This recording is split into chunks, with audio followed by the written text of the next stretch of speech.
Barnsley, brought to you by Barfoot and Thompson. On the show today, we're talking all things real estate with Mr. Real Estate himself, Matt Thompson. Welcome to Property Matters.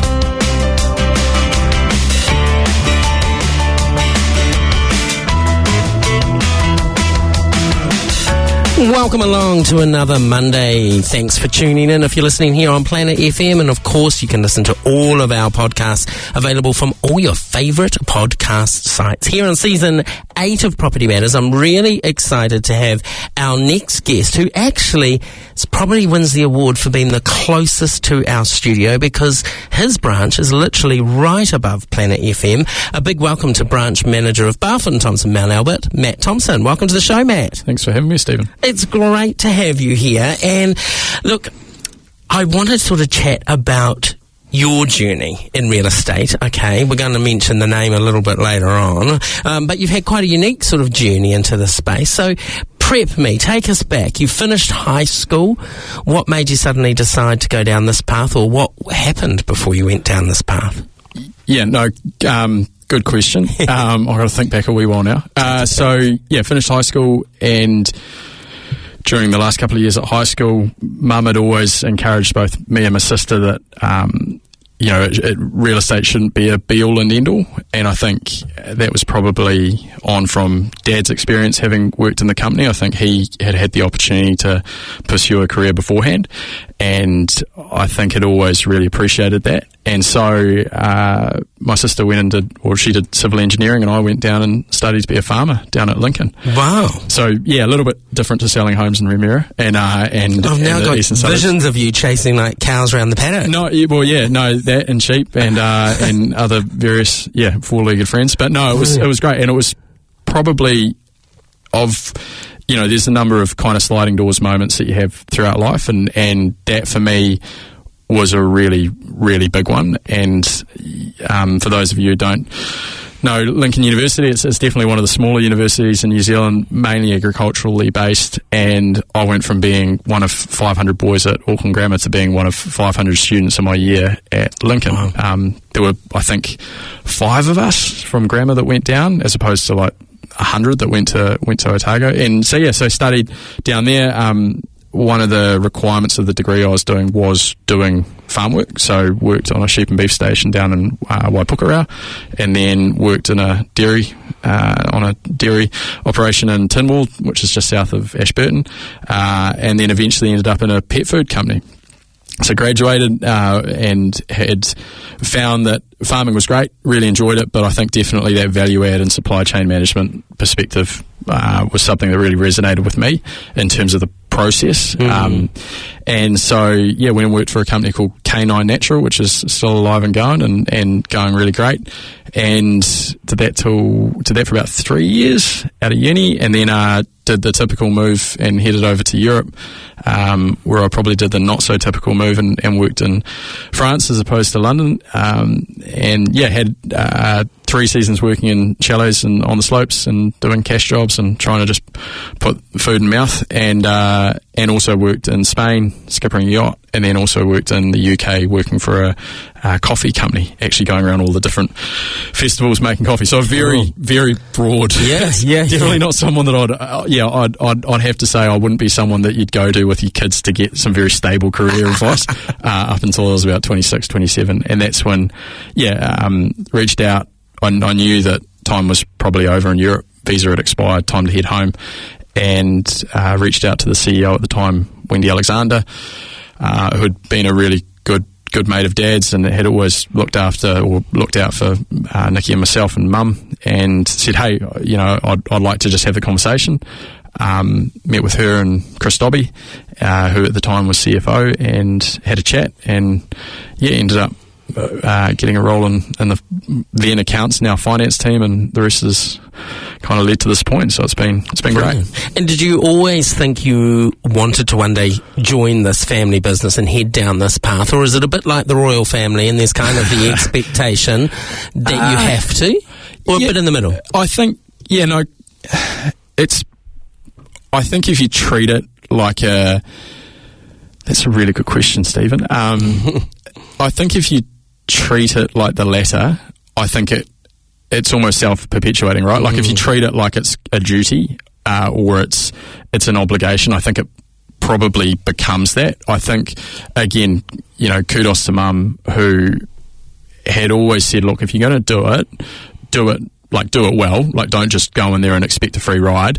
But I think definitely do it on your own terms. And I think make sure that, I know it sounds really grim, but not make sure that you've got an exit strategy, but make sure you're not doing it just because you can't do anything else. I think do it in the sense where you're there because you want to add value, you want to offer something different, and you're there because you want to be, but you're not there because you have to be there. Yeah.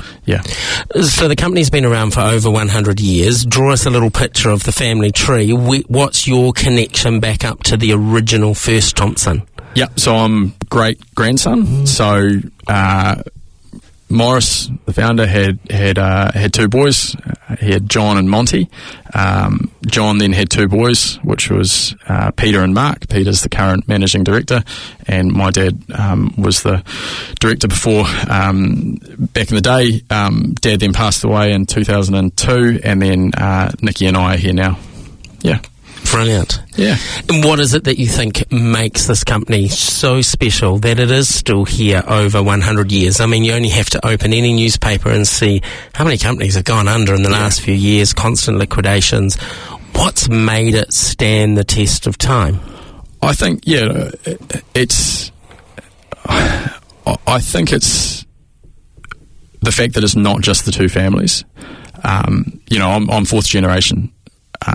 And I know that the Sykes also have a fourth generation child, and there's a multitude of families that are second generation. And I think it's the fact that people not only work for the company, but people keep working for the company and pass that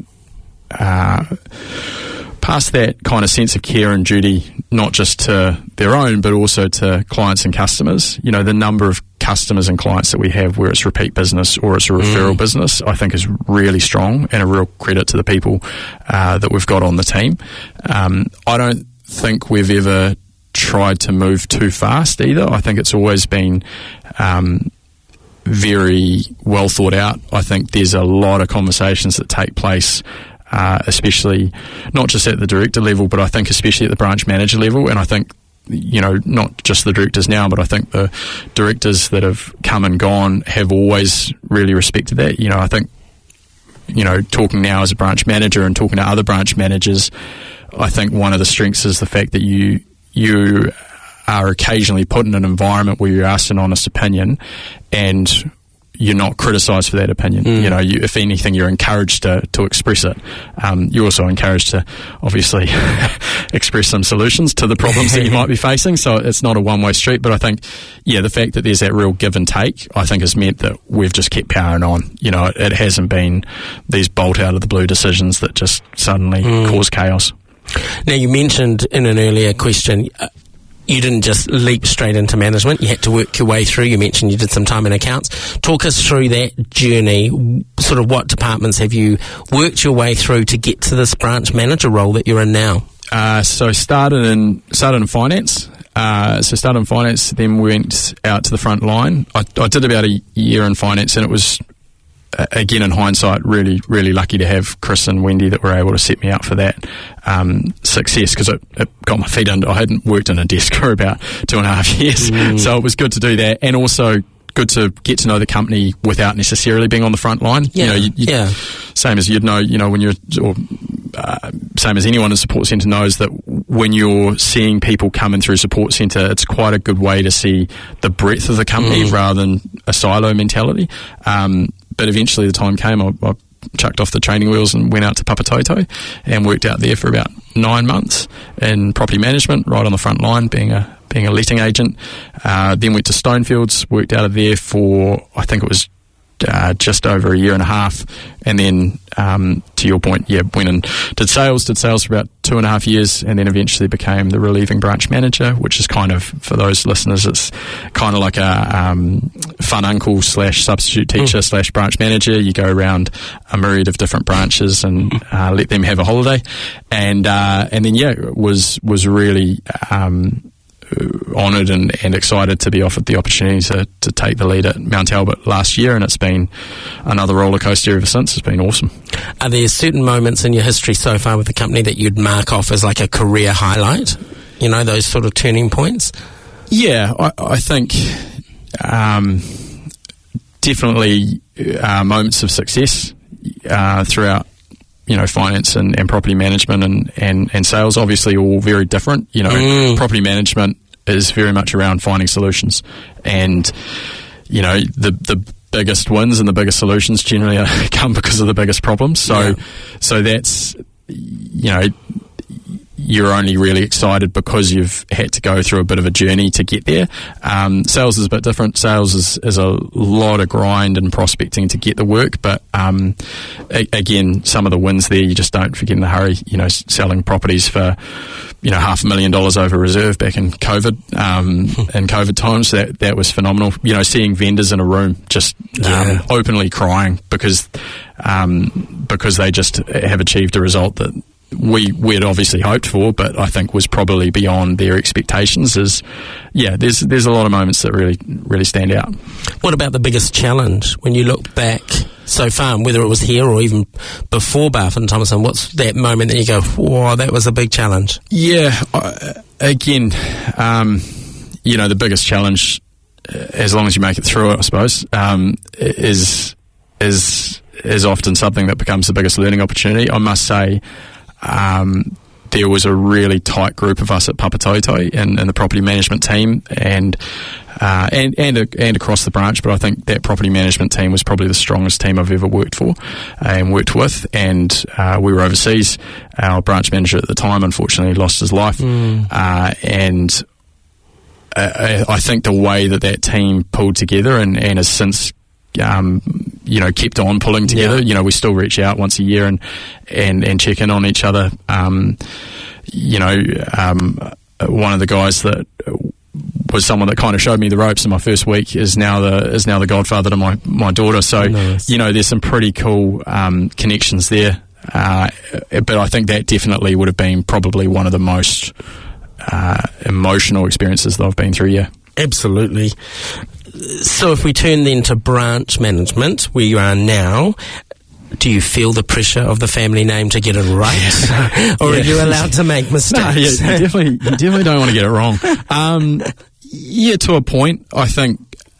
But one of the things as well, and probably where I've been really fortunate, having the mentorship and the guidance that I've had, and the fact that it has been, you know, 8 years since I started, is that it's something that you've gotten used to. You haven't just been thrown in the deep end with that specific pressure. You know, like I had that pressure when I was in finance. Even, you know, you don't want to make a mistake because it's always easy to, you know, Matt Thompson, who does he think he is? You know, he's probably only here because of the last name, and you get it. And look, people are entitled to have their opinion, but I think that's kind of always been there in the background. So by the time you get to the branch manager,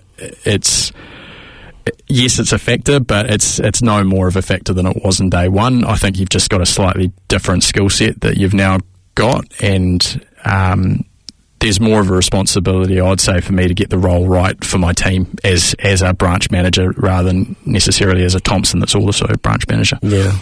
You're managing sales team, property management team, you'll have your admins, etc.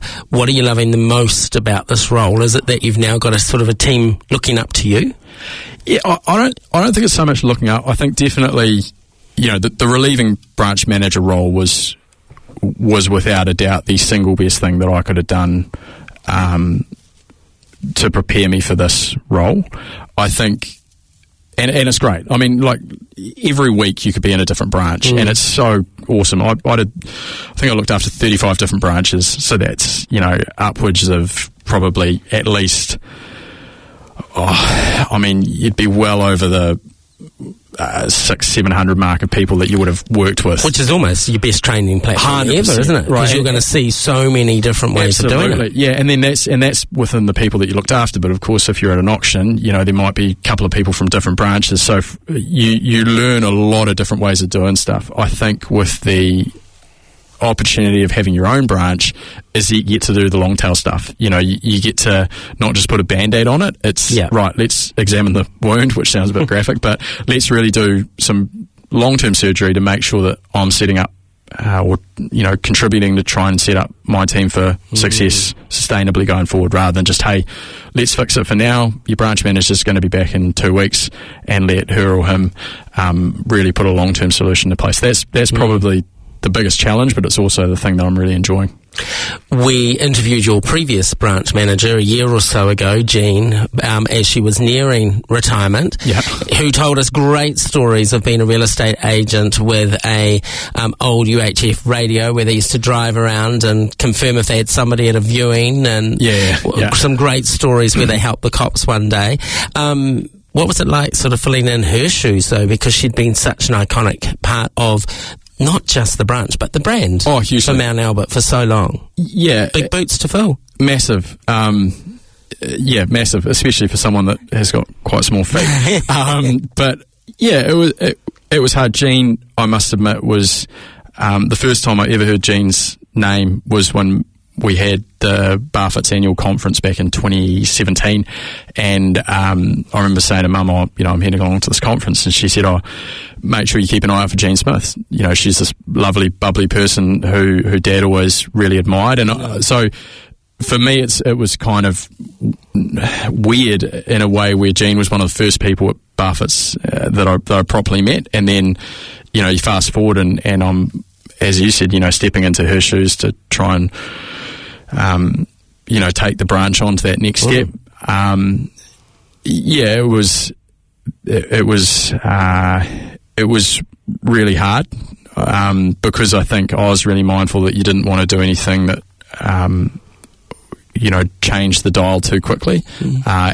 But I think having had those really upfront conversations with Jean, I think that made it really easy, and she was hugely helpful in terms of saying, hey, look, if I was to be here for a little bit longer, these are some of the things that I'd do. Right. And that was a great way to build up some momentum, learn a little bit more about the team. She's a massive people person. Her team was her family, so getting some insights on that front. But I think also, dare I say it, the team themselves, appreciating that it was going to be a big upheaval for them. Yeah. And I think going into it, bearing, at all times thinking, okay, cool, even if I think it's the right thing, let's just go one step at a time and make sure that they're coming on the journey as well. And they've been awesome. They've been unreal. So it's been great. That's cool. Thinking now, okay, branch manager hat on, the Auckland market. Yep. Let's switch to that, and your knowledge and expertise in this space. How are we looking for 2026? Get the crystal ball out. What's happening? Crystal ball. No, I'm really excited. I think the listing numbers that we're seeing are really great, and people having that confidence, and I think that's the big thing that seems to be back. I think if you talk to people this time last year, say, they wouldn't have wanted to have the chat about the property at all. It doesn't matter how good the reason was. Whereas I think now, not necessarily saying that everyone's rushing to the market tomorrow, but I think people are comfortable having a conversation around making a plan, which I think to me is more, okay, we're not, I think it's no surprise that we're there now, but I think we're certainly we're on track. I think the biggest thing as well is seeing those interest rates actually go up, which I know sounds a bit weird, but I think once people see them go up, everyone feels comfortable, right, we've seen the bottom. Yeah. So now we're comfortable that it's not going to get any better, and now we can start making some long-term financial choices, which of course in turn inevitably leads to, right, well, what's the next move on the property going to be? And how did your sales team cope with 2025, and where are they sitting? Are they feeling comfortable with where they're heading this year? Yeah, I think they're sitting down with a lot of them, as most branch managers do at the beginning of the calendar year. Obviously our financial year is April, March, and putting some goals and ambitions in place, and I think people are more open to those conversations. Again, my team's probably not the best team. They had a pretty big upheaval last year with getting some, young new whippersnapper halfway through the year. But no, the team's feeling good. I think even talking to them on the Mondays after open homes and getting that feedback. I was talking to Gavin Hahn, our number one agent today, and he was saying, that there was an open home where they didn't have anyone through for 3 weeks, the last 3 weeks. Wow. And then over the weekend, 3 groups through, 2 of them really interested. So things like that, you pick up on that from the front line, and they can really give you some valuable feedback as to which way the wind's blowing. And are auctions still the way to go for selling? Oh, 100%. Yeah. Yeah, I mean, I'm biased. As a salesperson, it was, really crunched into me that auctions was the best way, but I know from my track record, you look at any of the top agents, not just within Barfoot and Thompson, but throughout Auckland, auctions is most definitely the best way to do it. I think getting an unconditional offer in this market is absolute gold, and I really... Quite right. If I was a purchaser, there's no way I'd be going unconditional unless I had to. Right. And so I think you kind of reverse analyse that and say, 100% should be going to auction. So what advice do you give somebody who's listening right now thinking, don't we put our house on the market? Do we wait? Do we see if it changes? What advice do you give to someone who's sitting quite unsure? Yeah, I think same as anything, research, reach out. It staggers me that people seem to be surprised that we do free appraisals. Right. Have the chat with your local real estate agent, and if you want to save yourself some time and some stress of listening to a massive spiel, explain to them that, hey, look, this is just the first step. You're not going to the market next week. You're not talking to anyone else. You just want to have a chat, and I think that quite often will put the agent at ease and mean that they. You get to avoid the commission breath, and they'll probably be a little bit more open to the conversation. Yeah. More of a relationship building conversation. Chat, right? Yeah, 100%. More of the market appraisal rather than specifically the full 9 yards. And if we switch that, and you're a buyer in the market, any advice for them in today's market? Yeah, no, great question. And I think a question that probably doesn't get often asked. The first thing I always say is start going to open homes, and I know that sounds weird, but definitely do that before you talk to your bank. More that it means that you get a much better idea of what you're actually looking for. As a salesperson, the number of people that would come in, they come into an open home, you'd be talking to them, and really quickly when you're qualifying them for the property that you're selling, you'd find out they don't actually really know what they want. And there's nothing wrong with that, but I think it's going into that and acknowledging that and saying, hey, look, let's have a look at 3-beddies, let's have a look at 2-beddies, let's have a look at different suburbs and see what it is that we're after. Because once you got an idea around what you want, it makes it a hell of a lot easier to have those chats with finance teams and that to try and figure out how you get it. What about as an investor? You've got a fabulous property management team. We've chatted to Renee before. What are they seeing in the investment space at the moment? Has sort of this healthy homes sort of scare, if you like, of last year as everyone worked towards the deadlines, did that see a lot of houses sell, or is it still a good space to be in? No, I think it's still a very solid space to be in. I think you had some people that were... their risk profile probably changed when the interest rates went up, and obviously rental, the amount they were able to get for their rental properties came back a little bit. I think some of the ROI numbers would have gotten a bit skinny on that. But look, we, as most property management portfolios would have done last year, they lost a number of properties to selling. We also had a whole bunch of people come on board, so I think there is the traditional ebb and flow. I think it's definitely a lot slower now in terms of the ebb, and to your point around healthy homes, I think now it's very common, right? Like if we go back 12 months, everyone was probably a little bit more concerned, whereas I think now everyone understands, it's exactly the same as, when you buy a car, it's got to have 4 wheels. Yeah. Nowadays, when you buy a property for investment, you have to have it healthy homes, and I think the fines are such that it's just, again, you look at that risk profile, it's just not worth it. Look, media has so much sort of marketing, I guess, at the moment around alternative investments. We're seeing gold coming back in lots of adverts, buying shares. Sharesies have recently released their new package with KiwiSaver, buying Bitcoin. Do you still think houses are as strong as ever as an investment? Yeah, absolutely. I think it's a good spine for your portfolio. I obviously say that from a point. Good way of saying it. Yeah, and then you flesh it out, and again, you diversify your risk in your portfolio. I think obviously it's a hell of a lot cheaper to buy shares, probably not cheap is not the right word. It's a lot more accessible to buy. Work with your budget. 100%. You know, not everyone can afford to go out and buy an investment property. I think if you have the option, I'd say home ownership or property ownership, I should probably say, is very solid. One of the things that I was, from a personal point of view, I've been surprised probably there hasn't been as much of a thing in New Zealand yet. I know there's a couple of companies that have tried it, but is fractionalised ownership of property. So essentially, you buy an asset class which the asset owns, or you buy a share of an asset which then owns a whole bunch of property. We haven't seen that come in as much, but I know there's been some people that have tried it. But I think myself and my wife, we're looking at buying some investments over in Australia, and one of the attraction to us was the fact that the underlying asset was land. They're not. I know it's so cliche, and it makes me sound like a cheap real estate agent when I say it, but they're not making any more of it, right? I know Elon's trying, but the rest of the rest of the general public aren't trying to make any more of it. So I think you have to have somewhere to put those sheep and cows from the earlier days. Yeah, exactly right. But I think anything where the underlying asset is land is always going to go pretty well. How can your team help a first-time investor?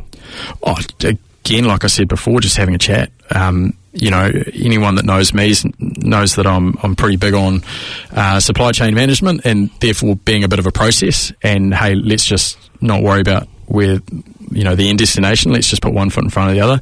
And I think also, like I said, getting some really good understanding around your key metrics and numbers. Much easier to have that conversation at the start, and then being realistic around return on investment, and then going from there. And again, it's the next step probably where my team can kick in terms of the care and explaining, simple things. We had a family friend come to us last week looking at renting her place, and she got it immediately. It was awesome. It was so easy to deal with in terms of, hey, if you rent your property, let's aim for the market premium, but let's have a quick conversation around, right, let's not have it just sitting there for ages holding out for the best price, because by the time you drop it down to the market rent, you've already lost 3 weeks income, and so it kind of all comes out in the wash. So little things like that where the team could be a little bit more pragmatic, and they're qualified to give that information as well. Now, without giving away any trade secrets here, can you share with us what some of your goals are for, I guess, your branch and the business? The branch is probably the easier one. I don't want to speak too broadly. But no, I think for us it's, I think the sales team definitely getting, we've got some really good, again, sounding like a bit of a sleaze, but we've got some really good green shoots there as well. And I think capitalising on that momentum would be awesome. We've had some great new recruits come into the branch this year. And, even in the couple of weeks they've been there, you can just see that they've got good heads on their shoulders and are just saying the right things. The property management team, I must say, we've had a bit of turnaround in that space, and that's been awesome. So that's been really cool. I think for me it's about energy. If you're putting in the good energy, and it really is that you can really spiral upwards in the best way. Conversely, negative energy can really suck you down. So I think Renee, my head of property management, and I are really just trying to pump that good energy, and I must say it's paying off hugely. Brilliant. Technology is a big thing these days, especially in real estate. How is it playing a part in everything you and your staff are doing, or I guess in counting out there? Are you finding more and more people using AI to sort of find their ideal property, or to ask you tougher questions? How's it influencing things? Yeah, it's the compliance space. It's definitely been a factor. Like you sit down and you see some complaints, and you definitely start seeing some common themes and common elements, which is great, because, I mean, we want to treat every complaint with the respect it deserves. The flip side of that is that, the people that are complaining, they themselves are probably a little bit more clued up as to what responses we might give. So I think it's I view it more as a qualifying metric. I think as well from a team perspective, same as a lot of these websites, One Roof, Trade Me, realestate.co.nz, they all offer market valuations now, and so the team themselves have got to be more qualified and ready to answer those questions, because the clients are more qualified and willing to ask those questions. And for AI, it's the same. I think. Do you find your team get challenged by that, though, if they're coming out with an appraisal that is quite different to something that AI has told them? Yeah, sometimes. But I think, dare I say it, I trust that the team I'm fortunate enough to lead they're good enough at their jobs that they can talk to it. They're not threatened by it. It's a case of, cool, this is how we've arrived at the destination around price or around a solution. And this is the process that we've taken. And I think once people see that, they realise that, okay, cool, this person isn't just making up the numbers. It's not two AI bots that are just competing against each other. It's, oh no, this person actually gets it. When it comes to a career choice, what sort of person do you think makes a good property manager or a good salesperson in your eyes? You've done both. Yeah. Yeah. If you're now interviewing somebody, what are you looking for? They're quite different. I know they're both within the property sphere, but they are quite different personalities. Property management for me is probably a lot more process driven, and a lot more patient. I think you certainly have to be patient as a salesperson, but I think as a property manager, it's going in with that mindset of, look, a lot of the job is going to be solving problems and not particularly easy solutions either. Sales is same, they're different. It's a lot more building trust at a very quick pace and really being able to show worth, and then backing it up with information and process to an extent, but also an ability to pivot quite quickly. If we think about a property manager, the relationship there might be 4 times a year doing an inspection, might have a change of tenancy every 2 years, so you've got a couple of entry and exits in there, but there's a lot of small touch points over a very long period of time. Sales is like, bam, you're in a relationship for 90 days, it's intense, you're blowing up each other's phones, and then suddenly there might be a 7-year hiatus. It's quite a different relationship. But you want to make an impact, so in 7 years they come back to you. Yeah, and you also want them to be telling their mates about it. So both roles in some ways can be really similar, but in other ways can be drastically different. So obviously there's different personality types that suit both of those roles. Now, we're a national program, and obviously Barfoot and Thompson is from Bay of Plenty through to Kerikeri in the north. So of course you will recommend them in those regions. But I want you to step outside that for a second. If somebody is listening, say in the South Island, for example, and they're wanting to start a career in real estate, what advice do you give them on choosing the right company to work for? What should they be looking for out there? Yeah, I don't know if it's an industry secret. There's definitely differences between each of the major agencies, and generally, not always, but generally there's certain agencies that are known for certain things, and will suit certain different personality types and different price points, which in turn suit different personality types. The best advice I can give is, especially if you're starting out, and I really can't stress this enough, is the branch manager. Like that's the difference. Yeah. Like the branch manager, and I've been really fortunate that the branch manager that I had, both when I started property management and then also when I started sales, understood that it's such an emotional roller coaster. Like a lot of people talk about the cash flow roller coaster of, it could be 6 months before you get your first sale, and then, you might come across a real windfall, and then it could be feast or famine. But I think what people don't talk about enough is the emotional drain it takes. I was really lucky that one of my mentors, the first thing that he did when I mentioned I wanted to go into sales was he said, right, come around for dinner and bring your partner. And so me and my then girlfriend, now wife, went along, and he just said, right, Matt, you sit there and I'm going to explain to Bella what this is going to be like. Yeah, and the fact that, she is going to be going to parties where on a Saturday where I can't attend, or she is going to be going for an overnight trip with her mates, and I've got to stay back because I've got open homes the next day, and for the first year that it is going to be a real grind. And I think the branch managers that can do that and understand that, and you can connect with on an emotional level, will always set you up for success. And it might not be as sexy, but I think definitely from a long-term perspective, those are the ones that you want to be able to trust the person that is pretty much taking your life in their hands, right? It's a very powerful relationship that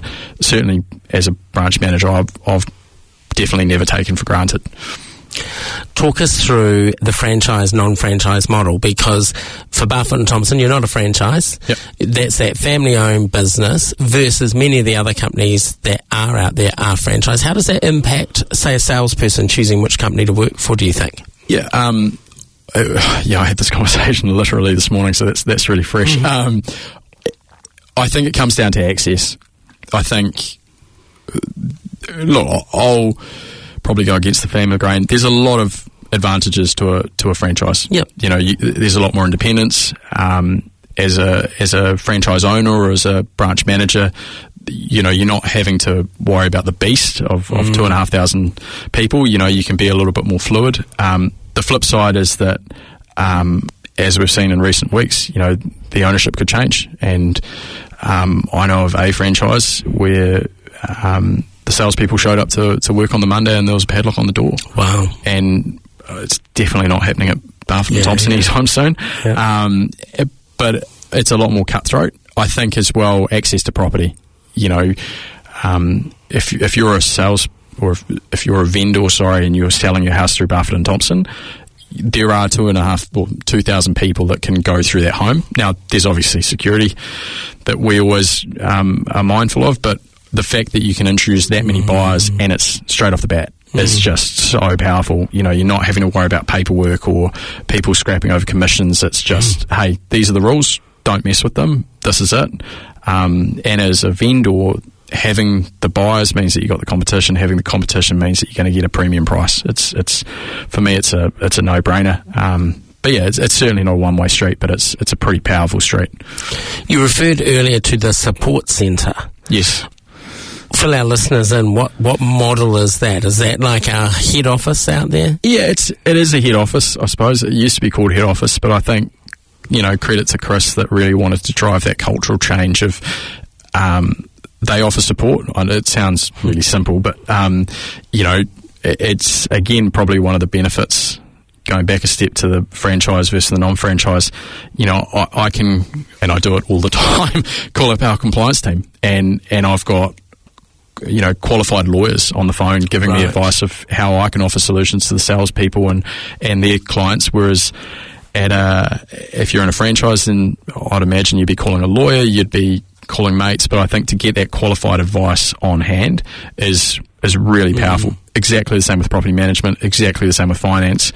I can tell you, having worked in the finance team, that Barfoot and Thompson are certainly not going to have trust issues anytime soon. Yeah. No one's going to get sticky hands. And I think that support is one thing. I think the credibility that lends, though, when you explain to clients, this is where we're at, it's pretty powerful.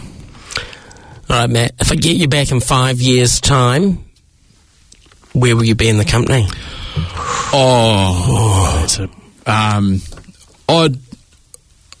I'd really like to still be at Mount Talbot. Nice. I think there is obviously family elements to that, which means that might be something else going on. But I think for me, branch management for me has been a real North Star, and something I've worked really hard to achieve. And I think I owe it to the team to really put my best foot forward. And like I said, I'm loving the long tail stuff. So for me, it's more, if I could be at Mount Talbot, that'd be brilliant. With a few changes, but overall just trying to build on the momentum every year. But yeah, at the end of the day, it is what it is. We'll just see what happens. Brilliant. Matt, thank you for coming and sharing time with us on a Monday afternoon. We appreciate it. If you want to find out anything more about Matt and his team, head to barfoot.co.nz/Mount Albert. Thank you, Matt. Cheers. Much appreciated. That was awesome. Awesome. We'll catch you again Cheers, soon. Stephen. Thanks so much, guys. Next week, we're chatting to a fabulous person all about what to do if you're going through separation and divorce and what that means for property and children. Join us next week on Property Matters. Have a fabulous week. Drive safe. Take care.